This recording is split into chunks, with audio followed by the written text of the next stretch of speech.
folks, and welcome to another video here on my channel. And in this video I'm going to be taking a look at my journey taking part in LEJOG last summer in July. I've realised this week I haven't looked at that again for a long time, and I think the only sort of post LEJOG video I did was a what did I take with me kind of video. So I've just got this new audio thing for the camera, and I thought give it a go.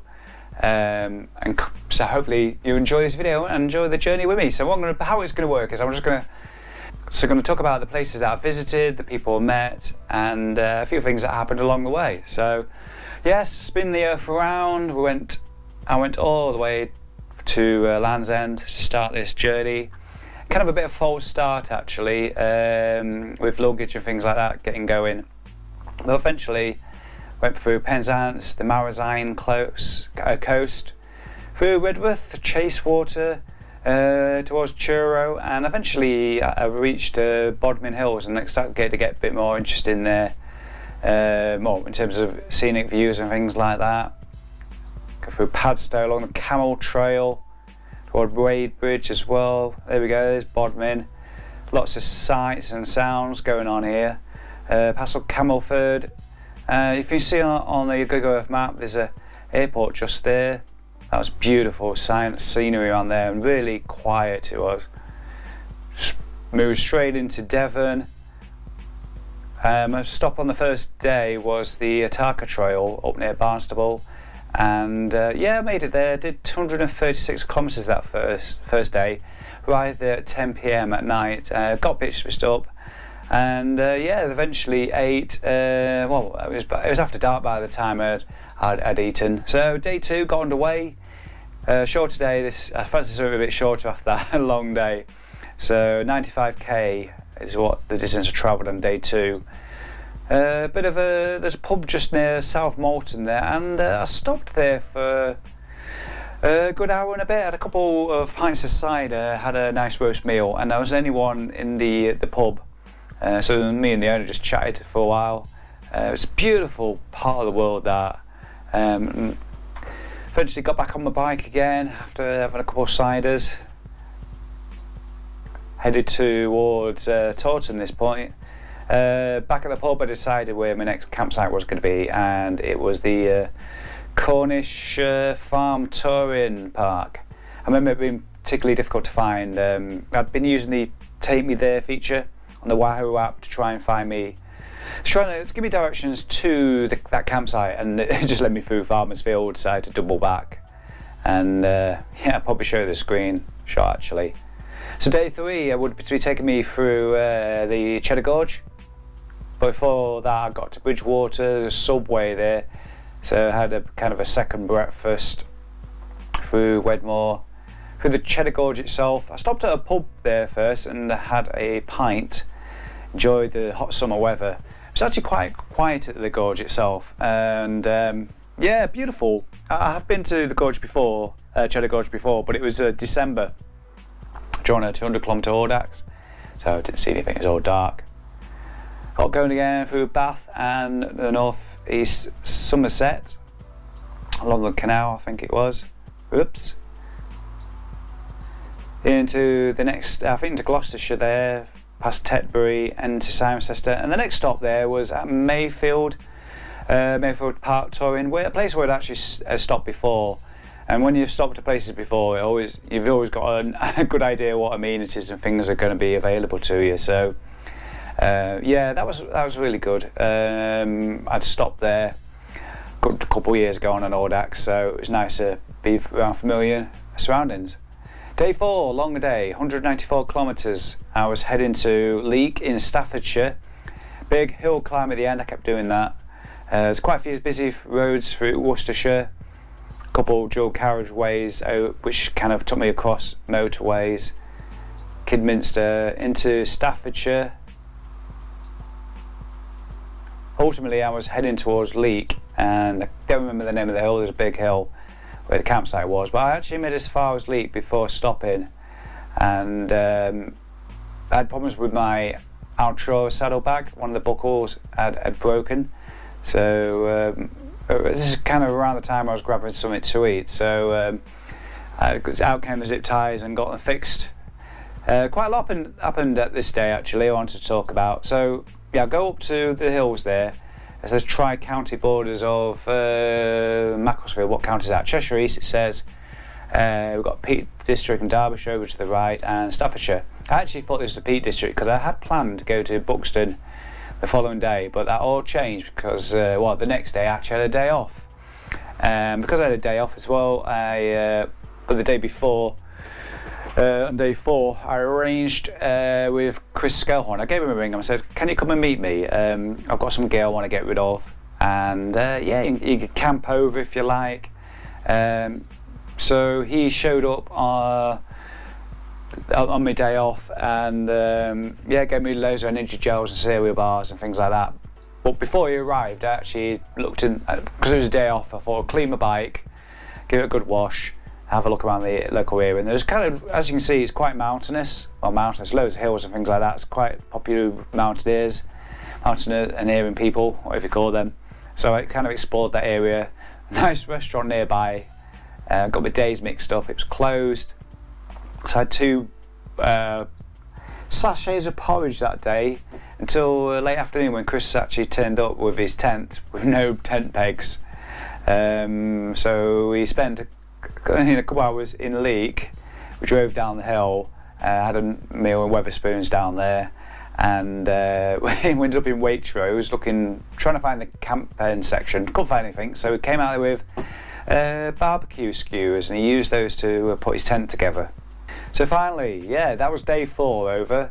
Had the day off, kind of day 4.5 so to speak. Day 5 arrived, and the original intention was Chris was going to ride with me this day, except he did one. It was absolutely pouring with rain. Like I said, I had to modify my route. I wasn't going to go heading in the hills in pouring rain. It was quite windy and cold, so I doubled back down that big hill, and as you can see, entered into Cheshire, Macclesfield, and this was pretty much it can be described as a very wet day through the urban jungle that is Manchester. Eventually got into Lancashire, down a big hill all the way into Burnley. The weather started to get a little bit better towards the end of the day. There was a kind of a big vista where I just stopped just a moment then between Blackhoe and Gisborne, and just looked across and I was like, wow, this is amazing what I'm doing here. I think the campsite itself was literally just after Gisborne, around that sort of area there. Yes, that was a good day. When I got to that campsite, can't remember its name, it was just me camping. There was like a field next door where everybody was in mobile caravans, and I got there dead late again, and one of the owners came out with a cup of coffee and some bananas, so I had something to eat while I was busy setting the tent up. I still needed to eat proper food, so tucked in into a hot meal there. So kind of day 6 began, and the intention was to ride to north for Penrith, and this was quite an exciting day actually, because a couple of viewers of the channel joining me. First of those was Ian Lyons, who met me at the campsite, and we cycled to Settle together, so that's what's going to be drawn on the screen right now. We stopped there, went to Three Peaks Cycle Shop in the marketplace. The idea is I wanted a new cassette, and also wanted to well, the main thing was get that cassette changed, moving from 1132 to 1134. I needed extra gears, and they sorted that out for me. Me and Ian went in a shop, or a restaurant, had a nice meal to eat, chatted about strategies and things like that. It being aerodynamic, everything, loads of transcontinental chatter and things like that. As you can see, there's a bit of a double back near Settle because the mechanic taken the cassette straight off the shelf and fitted it. I went up the road a couple miles and realised, what's that rattling noise? Got back to the shop. They needed to put an extra spacer in or something between the cogs, and away I went again. Really thankful for those extra couple of gears. As I went up the Ribble Valley towards the viaduct, I stopped there, grabbed a coffee, kept going. Eventually bumped into another viewer down here, Jeremy Prodger. He was going on his way up, I was on the way down. We stopped at Kirby Stevens. There's a cafe there, so that was the White Hair Cafe. He joined me for the next, I don't know what I thought it was, 20 kilometres maybe. We talked about Audax and my channel and stuff like that. It pointed out where Great Dunfell is. It's one of these green dots on here, I don't know which one it is. Soon departed and went to the next campsite, which was Mainsfield. That was Mains Farm rather. That was 128 kilometres that day. And yeah, there's good opportunity at this campsite to do some live vlogging as well. I'd asked for the owners the Wi-Fi private Wi-Fi password, so I got live vlogging there and stuck it on the channel. I missed doing those. So day 7 had arrived. Getting quite used to this by this point, and this is the day I was entering into Scotland. And the first day that I'd had to wear a face mask as well in New Castleton. There was a cafe there, and I just popped in there, got something to eat. Absolutely stunning scenery around here. As you can see, I'm going slightly eastward as well as I travel north. Quick stop in Selkirk there for a bannock, crisps and a packet of crisps, sandwich and a Coke. Over to the west there, Innerleithen and Pebbles. I was going to go through there originally, but I decided to keep east of whatever those hills are. Went through Midlothian, stopped in the city of Edinburgh. There was like an artisan pizza place in one of the city parks. Had something to eat there. Crossed the Queensferry Bridge and finally got her there through the maze of NCNs. Stopped there near Dunfermline. There was like a farm place off to the side. It was like a baker's actually. And it was just closing. He had loads of bread to give away, so he gave most of it to free. He said, just help yourself. So I stuck loads of things in my drawstring bag, because the wild camping spot was just coming up. Nipped into a shop just then. On this entire trip I made 2 water bottles, but I also had some foldable water bottles as well. You just blow air in the top and you can just fill it with Coke, water, whatever you want. So I took the opportunity to do that because I was going to be wild camping for the first time. So near Loch Leven, not Loch Leven I think it's called. So that was an amazing sight. I got there about 10 PM on day 7 there, and yeah, wow, amazing views. But the actual access to the wild camping spot was up like a footpath, and it was all hike bike all the way up. So can you imagine 10 o'clock at night? Obviously it's a long summer day, it's still plenty of light, but yeah, just hiking my bike up there, swearing like a trooper I was. So on to day 8. Yeah, so the next couple of days ended up being quite short. The first of these was just under 80. As you can see, I'm heading through Bridgeverne, Perth. Beautiful part of the world this, Perth and Kinross. I think that's, is it counties they're referred to in Scotland?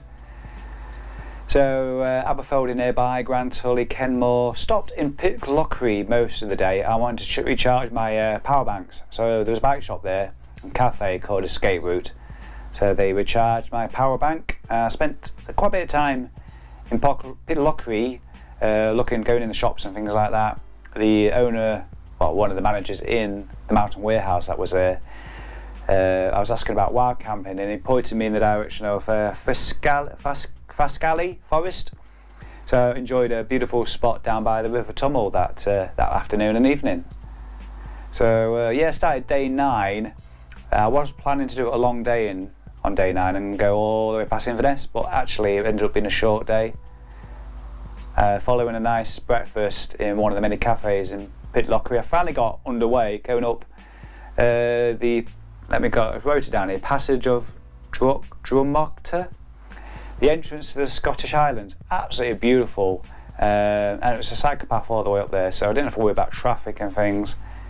Stopped at Dalwhinnie, something to eat, and then went down for the final stretch through King Alcee and King Craig. This is where I spotted a campsite at this point, and I thought, well, because I left Pitlochry like 11 o'clock in the morning, if I go all the way past Inverness, it's going to probably be after dark. And I thought, well, I can spare another day on this trip. So checked into this campsite, must have been about 4 o'clock in the afternoon, something daft like that.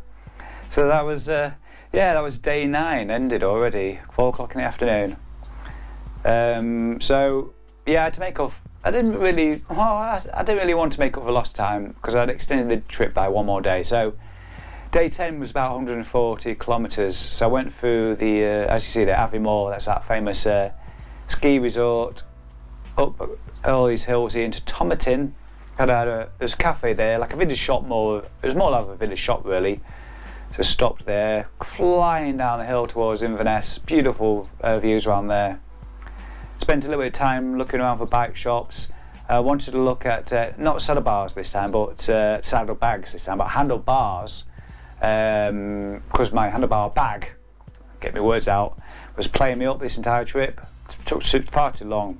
Getting to and from the camp, setting up in the putting everything back on the bike in the morning and then taking it off in the night time. That was the easiest part. But anyway, I was just looking for handlebar bags. Walked away unsuccessfully. So I'm going around the Cromarty Frith here, Firth, because if you've done LEJOG before, you normally think that you would go through Cromarty. There's a ferry crossing there.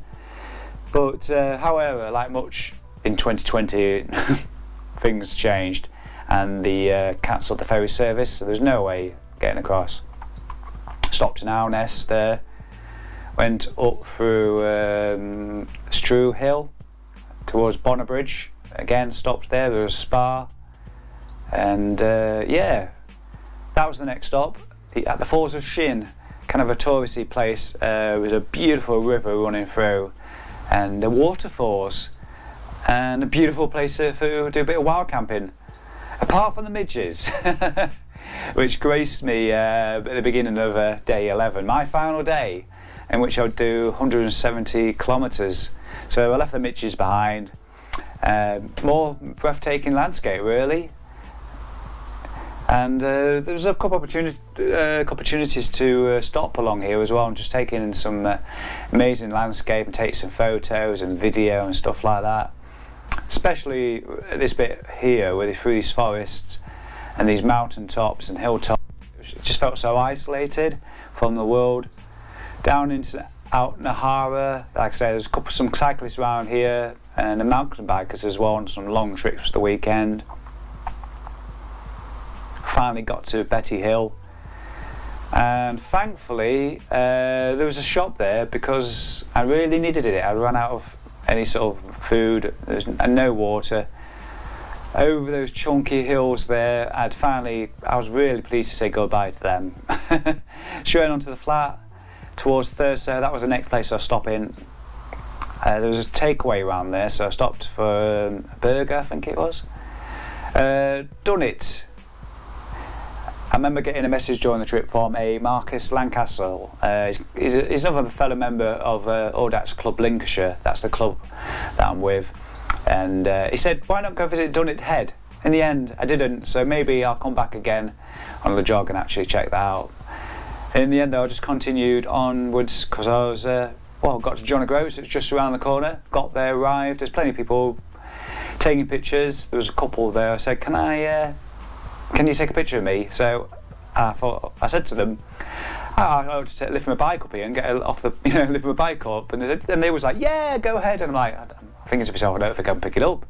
But I did, I managed to, and the rest is history. I got that photo really. Celebrated, and I thought, wow, all I've got to do now is get myself to Duncansby Head, where I'll be wild camping. At that point, the heavens opened.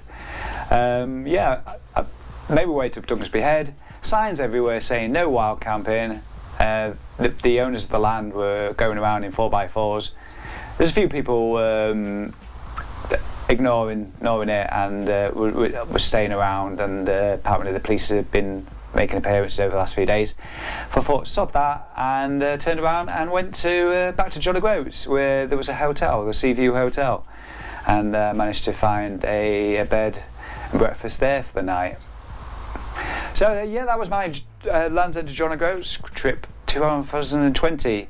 If you were to ask me would I do it again, I think the answer would, I know the answer would be a resounding yes. But I think next time I want to do it again, I'll probably leave the camping gear at home because it added an enormous amount of weight to the whole experience. Having said that, it was a fantastic experience, enjoyed it from beginning to end. So I hope to do that again soon. And if you want to go ahead and do LEJOG, don't hesitate, just crack on and do it. Doesn't matter how long it takes to do, whether it's 9, 10, 11, 12 days, 2 weeks, 3 weeks, whatever. It's just an amazing experience, amazing scenery all the way through the British Isles, so just go ahead and do it. Take care, hope you enjoyed this video. If you've got any questions about anything along the route, or if you want some advice about LEJOG, and of course don't forget to subscribe to the channel as well if you've been liking what you've been watching. I'll see you again soon. Take care, bye bye. As this trip draws to a close, really appreciate the countries that make up the United Kingdom and the varied countryside from bottom to top. If anybody wants to go and do Land's End to John O'Groats, I hope this has inspired you to get out there on your bike and do it however you do it your way, do the official route. With B&Bs, camping, there's more to this country than meets the eye. I mean, look at this absolutely stunning countryside here in the Scottish Highlands as I make my way towards Tongue at the very northern tip of the British Isles.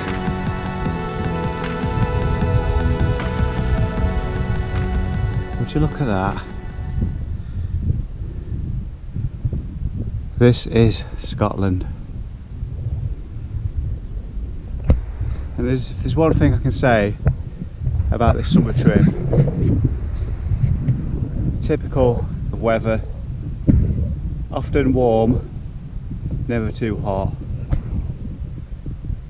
often chilly, never too cold. But the running theme throughout is mostly headwind.